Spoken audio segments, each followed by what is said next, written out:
Hi friends, and welcome back to Gardening Suburbia. My name is Amanda and I'm a homesteader here in Cincinnati, Ohio, Zone 6. And today I want to talk about saving seeds. So this year feels like a good year, if not any, to learn how to save seeds from my vegetable plants. So to start the season, we've got a beautiful onion and that has already started to go to seed. This guy has set off one flower stalk that is getting nice and crispy, and then it's actually starting to set off another flowering bulb, which I didn't know that onions would set off too. Onions are biennial, so this essentially means that the first season they're not going to set any seeds. The first season is going to be more strictly towards growing that bulb, which is how we typically like to harvest our onions, is for the bulb. But I have one onion in this garden right here that I just kind of let stay in the garden, and he has now set flowers which have created seeds. So if I open these guys up, you guys can see, maybe. Oh my gosh.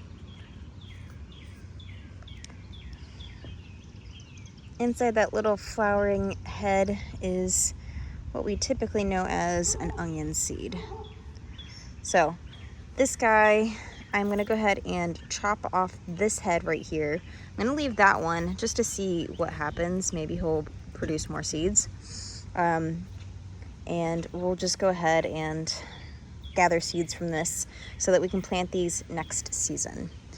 The only thing is I have no idea what type of onion this is. So I don't know if it's going to be a good storage onion, or if it's one that I'm going to need to go ahead and process quickly.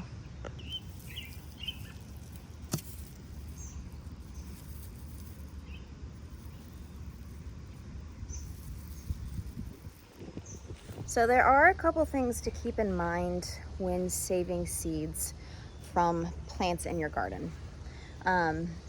Depending on the variety that you grow, whether they are hybrids or heirlooms, is going to kind of determine what you're gonna do. So hybrids or F1 varieties are varieties of either peppers or tomatoes that have been cross-pollinated with two varieties to get a desired color, flavor, disease resistance, and those hybrids are not going to produce seed that are true to the parent plant. I've got some people throwing away some garbage. It's kind of loud, but apologize for the sounds. When it comes to heirlooms are varieties that have been cultivated over a couple decades, many decades, a century, and essentially those seeds are going to be true to the parent plant as long as you don't cross-pollinate them. Cross-pollination in heirlooms is not very common, but it can happen. And if you're going to save seeds for the purpose of planting those seeds in the hopes of getting a plant with fruit that is similar to what you already have, there are a few steps you can take in order to ensure that you're getting the varieties that you want. So this is something that you kind of need to put some forethought into, seeing that for me to get onion seeds, this took 2 years. This year I'm going to leave a couple different varieties of my onions that I started from seed this year to go ahead and overwinter and then produce seed next season so that I can have my own onion seeds. And by collecting seeds from my garden, it's just going to strengthen that variety to the environment of my garden.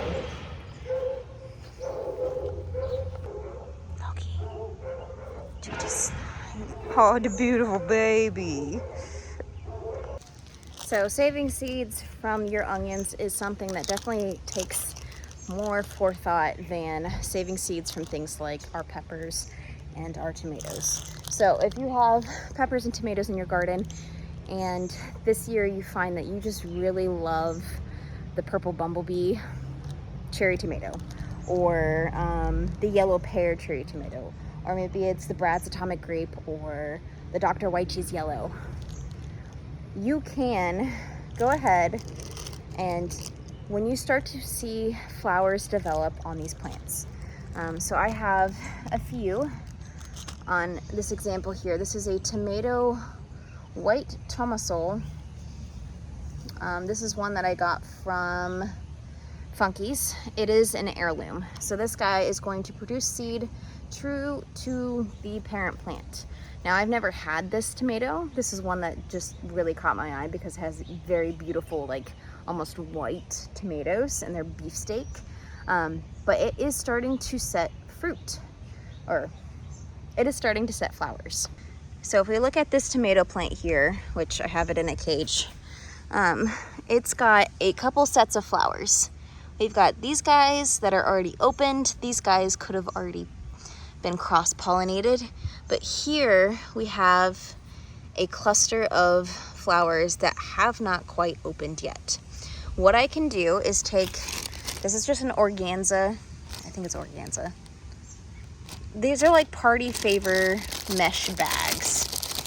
And essentially, you take this little mesh bag and you can just put it over your little flower groupings.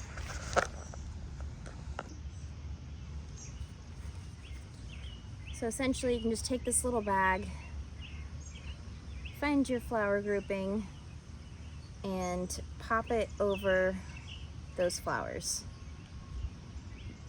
and just close it up around them. Probably would be a little easier if this was just a little bit more mature.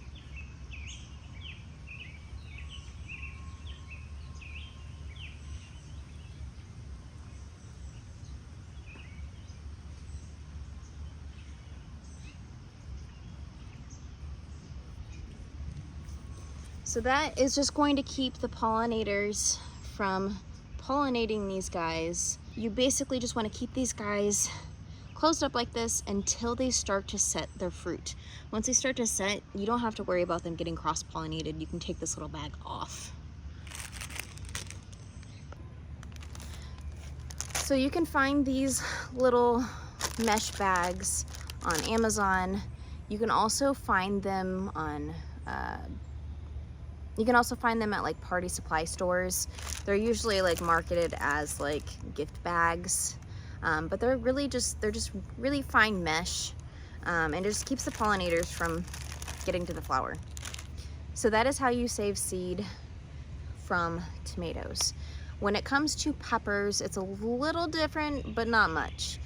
So they say that you actually need to keep a good 400 feet between your varieties of peppers to ensure that they don't cross-pollinate. I don't really have that space. I'm sure some people do. I do not. And I'm not really saving seed to sell seed as a true variety to anyone. I do sell plants in the spring, but for that I'll just be purchasing seed for that. But for my own personal garden, I want to save seed. I think it'd be really cool. There is like this dream of one day producing a cross-pollinating some different types of plants of either tomatoes or peppers and creating my own variety. But to do that, you do have to stabilize it over many decades. So it would be really, really cool to do that. So those are just hopes and dreams for another time. But let's talk about the peppers.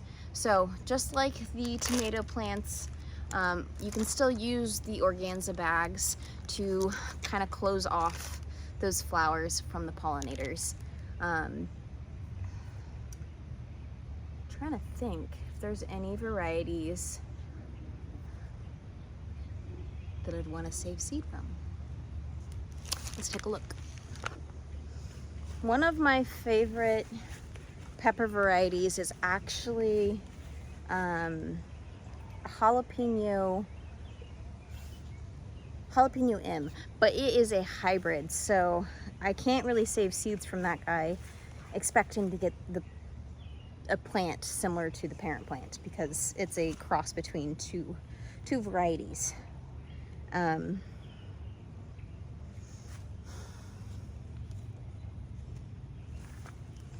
to think. What about the Pato Pino? Pino? No idea. Well, either way, I'm sure I will come across a pepper plant in my garden that I just need to save seeds from.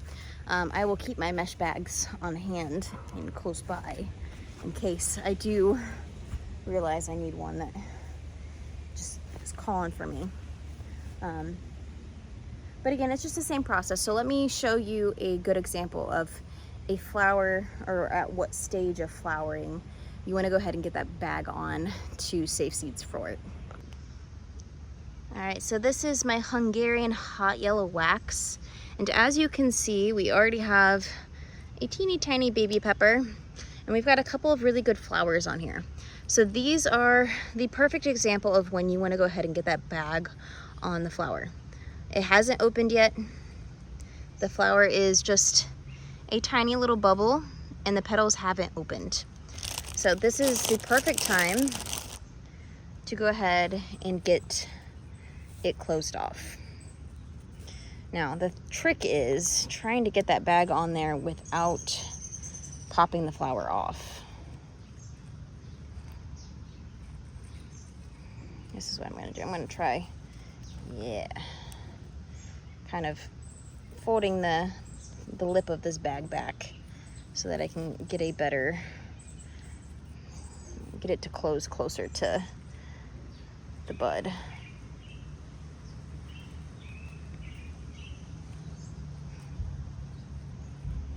All right, there we go. We've got one little hot Hungarian wax, or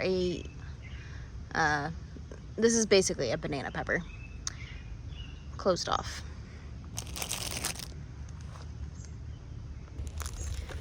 So one of the best plants or types of plants to go ahead and save seed from are going to be your herbs, because herbs are kind of expensive in store, especially for fresh herbs. So it's kind of a good thing to kind of keep an eye out on when those guys are getting close to setting their seed. So last year I had a thing of dill, and I've got a little guy right here, that went to seed. And so now I didn't save the seed from that guy, but it seeded everywhere on my driveway. And if you look closely enough, you'll find I've got dill growing up through the cracks in so many different spots in my garden or my driveway.